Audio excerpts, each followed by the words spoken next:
Olá, bem-vindos à nossa análise.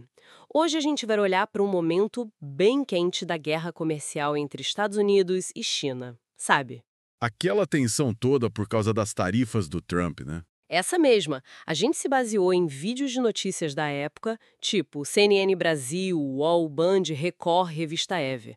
A ideia é entender o que cada lado queria, o que aconteceu e, bom, quais foram os estragos, né? É um caso bem complexo mesmo. Para começar, imagina a cena. O Trump fala, categórico, não, não, sobre reduzir as tarifas de 145% nos produtos chineses. Isso deu uma chacoalhada nos mercados e bem na véspera de uma reunião importante em Genebra. Nossa, que timing, hein? Começar assim já mostrava o clima, né? Totalmente, um começo, digamos, explosivo. Exato. E essa postura firme dele teve consequências imediatas, né? Os mercados americanos sentiram na hora, caíram. Pois é. E logo depois o secretário do Tesouro, o Scott Bessent, teve que meio que dar uma ajustada no discurso. Ah, sim, eu lembro disso. O que ele disse exatamente? Ele falou que as negociações iam começar. Isso foi importante porque o Trump tinha dado a entender que elas já estavam, sei lá, avançadas. Entendi. Uma certa desconexão ali no comando, então. Pareceu, né?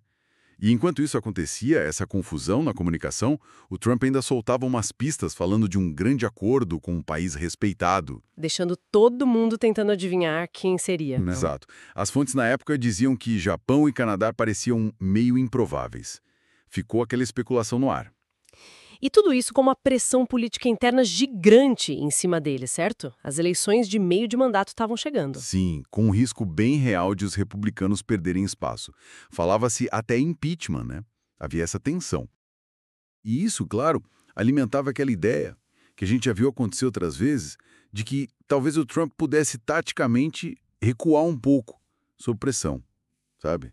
Tentar virar o jogo narrativo. Transformar uma derrota aparente em vitória, né? Isso. O mercado financeiro, inclusive, parecia meio que apostar nisso para se segurar um pouco.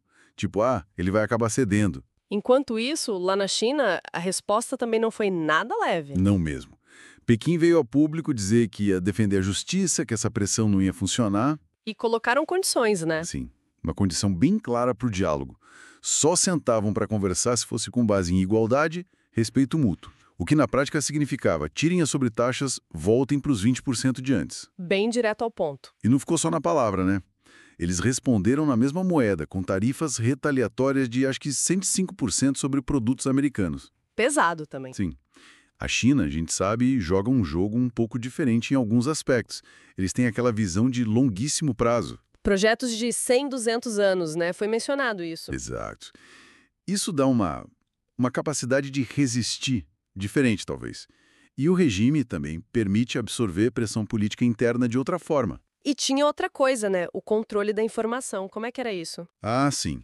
Foi noticiado na época, acho que pelo Wall Street Journal, que Pequim estava restringindo o acesso a vários indicadores econômicos importantes. Tipo o quê?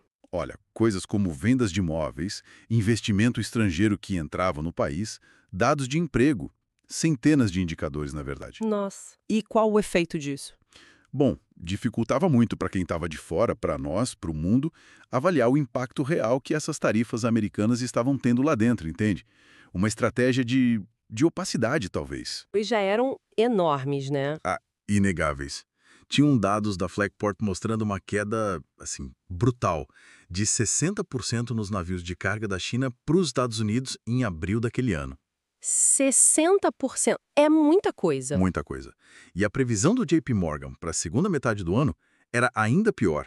Falava-se numa queda que podia chegar a 80%. 80? Caranga. Números que assustam qualquer um no comércio global. Com certeza. É que tarifa nesse nível, 145%, era vista como, bom, inviável, né? Sim, os analistas falavam em ruptura sem precedentes, quase uma paralisação do comércio. Exato. Para a China, isso significava piorar problemas estruturais que já existiam, porque as exportações eram uma válvula de escape importante para a demanda doméstica que às vezes não era tão forte. E para os Estados Unidos, o baque também não era pequeno. De jeito nenhum.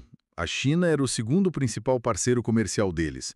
A agricultura sentiu muito forte, né? Soja, milho. Lembro das notícias sobre os fazendeiros. Pois é.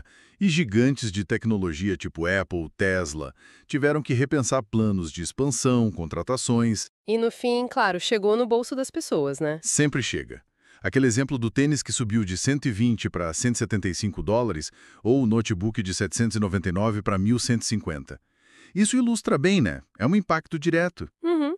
Essa crise toda acabou mostrando uma coisa que talvez muita gente não parasse para pensar no dia a dia: a interdependência econômica, né? Exatamente. O capital chinês estava muito, mas muito entrelaçado na economia americana. Onde, por exemplo? Olha, desde financiar startups de tecnologia, projetos de infraestrutura, até na manufatura, no setor imobiliário e, claro, comprando títulos do Tesouro Americano.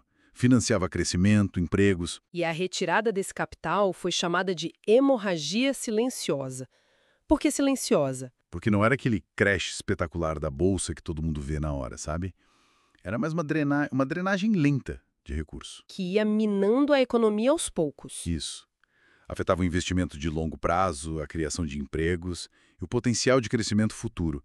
Menos barulhento que uma queda na bolsa, mas com consequências talvez até mais profundas e duradouras. Era uma dinâmica bem mais complexa do que a briga política fazia parecer. Faz todo sentido. Então, o cenário que se desenhava era de negociações, assim, muito longas e difíceis. E com um custo bem alto para a economia global como um todo, né? A Europa já estava começando a ameaçar entrar na briga também, com retaliações. Sim, o estrago podia se espalhar. A expectativa era essa, de danos prolongados. E tinha uma preocupação grande. Mesmo que os Estados Unidos recuassem um pouco nas tarifas, sei lá, para 50%. Ainda seria muito alto, né? Exatamente. Ainda seria um nível muito prejudicial, empurrando todo mundo para uma economia global mais fechada, mais fragmentada. Alguns analistas apontavam isso como um possível erro estratégico americano. De confundir a bravata com uma estratégia econômica real. Isso, talvez sem ter um plano B muito claro caso a pressão máxima não funcionasse como esperado. Fica bem claro, então, o tamanho do impasse e o custo elevadíssimo para todo mundo envolvido. Decisões políticas que batiam direto no fluxo de navio, no preço na prateleira, nos projetos de investimento. E deixa a gente com uma questão para refletir, né? Numa guerra econômica que usa essas armas, tipo tarifas, fluxos de capital, e com as economias tão conectadas como as nossas, Qual o saldo final, né? pois é, se os dois lados principais têm perdas tão significativas, quem é que realmente sai ganhando no fim das contas? E, talvez mais importante, que cicatrizes um confronto desses deixa na estrutura da economia global a longo prazo?